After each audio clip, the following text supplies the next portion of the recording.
You made it! Unit E! The end! The end of the chapter. See, I'm modeling here. We're celebrating. We're celebrating the end, the conclusion. So when you have teams, you want to do that too. You want to celebrate the conclusion of a successful project. We worked together. We did a lot. So we've just spent several hours together in videos. So you've done it. You've listened. You've learned a lot of information, and you should celebrate.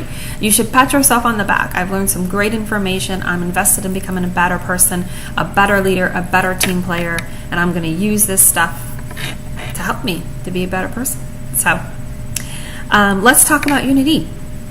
In Unit E, we're really focusing on more concrete steps on like running meetings effectively. I know how there was a survey out some time ago, and it talked about like 85% of the people hate going to meetings because they're not productive. They feel like they're wasting their time in meetings. I've certainly felt that way many, many, many times. So how do you make your meetings the most productive and most effective for all the team members? How do we get the most out of the meeting and respect the people that are there and their time? So we're going to talk about some ways we do that. One of the things that we're going to do is remember that meetings are held for a variety of reasons. One of those is to share information. Another one is to solve problems, for planning, to provide updates, and to make decisions. Now, we are social, so meetings are not necessarily bad, but don't have a meeting for the sake of having a meeting if you have nothing to do that day. What is the purpose of our meeting, and making sure that's clearly defined for everybody. Avoid unproductive and frustrating meetings because people come in with attitudes, they don't want to listen, they don't want to focus to future meetings. Start with the meeting objectives. In today's meeting, we're going to be doing this, this, this, and this, so people know what to expect and are prepared for those elements of the meeting. Make sure that you need a meeting. If it's just an information update and it takes people longer to get there than it does to share the information, that could be an email. So or a conference call. So if a meeting's not needed, don't do a meeting. But when a meeting is good, that's when we want to make sure they're there so people are ready and their time is valued. Identify the participants that you need. Perhaps in your meeting you don't need everybody for that particular objective that you need to accomplish. Where maybe you need some of them in the beginning and then everybody to join later. So don't waste somebody's time on parts of the objectives that they don't need to be there for. Value their time and let them come in where you need them to be. Distribute an agenda in advance so people know what's expected and can bring whatever materials that they need and are prepared for that meeting. Also choose an appropriate setting. Is it a location where everybody can get to easily and can be managed, that whether that be electronically or whether that be in person. Also make sure that you develop a good agenda that's clear and not using things like jargon that others don't understand so they know what's expected. Answer any questions that need to be addressed. And in your agenda, you want to address things like what is being discussed, where we're going to be meeting, what time we need to be there. I just got one the other day, a meeting for a all-day meeting, a 9 to 4 meeting, no location. I still don't know where I'm going. So I'm going to find out, but it would have been nice to be able to identify that so I could plan for my day knowing where I'm going. So we want to be ahead of the game there. Establish start and end times. We're meeting at 10, the meeting will go till 12 or 2. Again, people are very busy and we want to respect their time. Organize the topics in a way that makes sense. So again, if you have some members that don't need to be there for the whole meeting, put where they need to be together when possible so that they can be there for the parts that they need to be there and value their time. Give estimated times for each topic too. So we're going to work on this thing for an hour. If it looks like that needs more time, we need to set a separate meeting or a subgroup meeting and allow everybody to understand that. So we don't just let one group dominate the whole meeting, then their agendas don't get heard and we don't move forward. So set estimated times for a discussion. Don't stop it if it's going 5 minutes over, but do direct it and make sure it's very focused.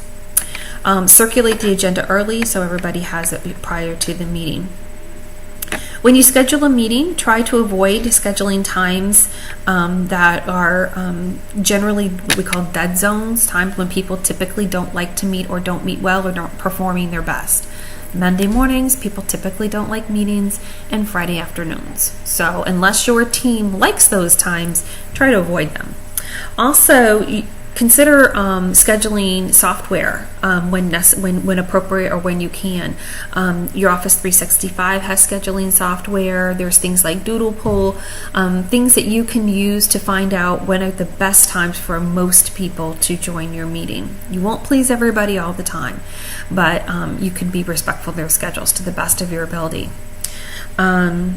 You also want to use the key times when possible. Midweek in the afternoons or late mornings, those tend to be good times for people. But every organization is different. So you could be working overnights. So you could be a team that's working with people across the globe. So be aware of that. And sometimes it's good to mix up your meetings. Maybe always having Tuesday afternoons is a great thing.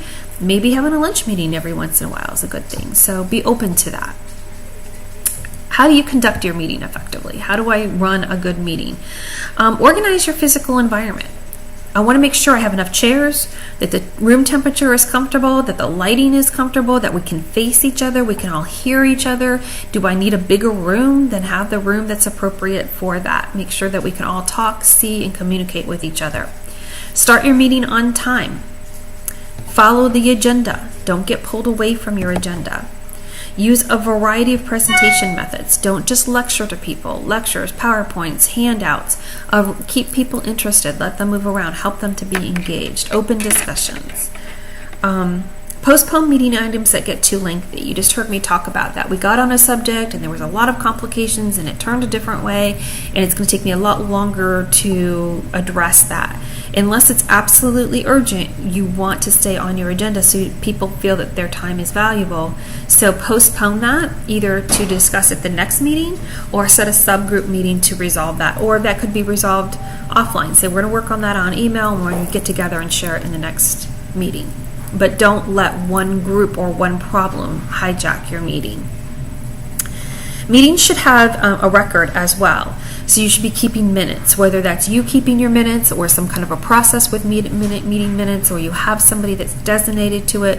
Every meeting should be memorialized in some way. Whoever is the note taker, they need to know that they're the note taker in advance. So they're committed to taking notes, not everybody give me your thoughts and your ideas and hope we got it right. Sometimes the note taker in a small group may be alternating position. It may be everybody takes a day to be a note taker and we all participate. However your team wants to organize it, it's fine, but make sure your meeting is memorialized. Don't try to do double duty by taking notes and doing things at the same time. If you're on your computer and hold on, you're not respecting their time and you lose focus. So if you're running the meeting, somebody else takes notes. If they're running, you take notes, or whatever works for your team.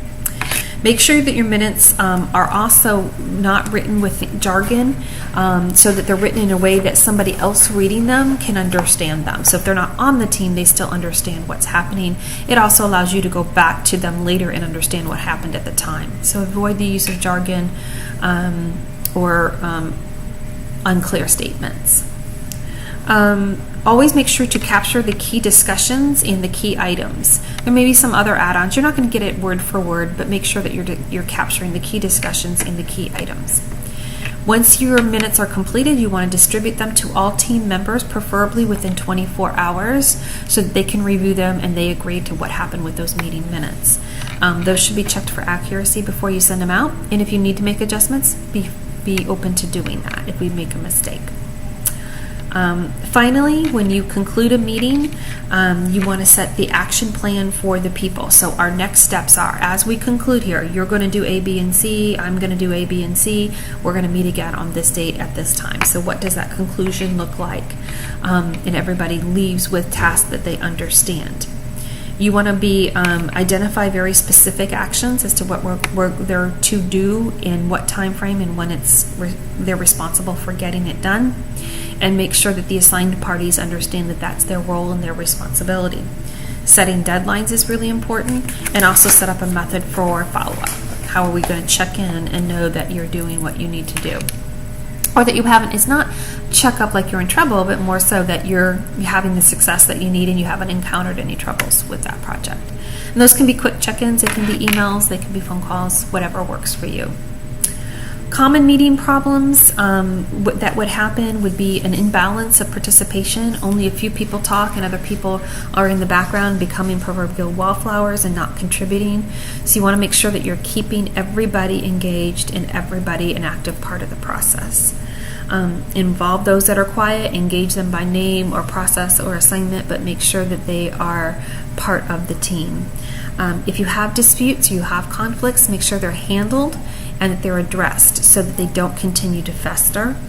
And be sure to deal with things like tardiness or absence. If somebody is not there and not participating, find out why. It may be a conflict they can't avoid, and then find out should they be on your team, and if they are, how do you get them the information? Or it may be disrespecting the team, and then you would want to know that. And if you address it, it helps to resolve any ambiguity. So if somebody's not there, people may think they're not invested in the team, but in reality they had surgery. So share what you can share, but make sure that everybody knows that that person is actively participating, they just can't be here, so that they don't come up with their own answers and develop resentments. So that's the end of Unit E. You have just completed the entire workbook on teamwork. You are ready for a team. You are ready to rock it. You're going to be awesome. So proud of you. So be sure to look over those handouts, your notes, your PowerPoints, the videos, anything you might need for that final exam. You're going to do great. I've enjoyed the time I've had with you, and good luck.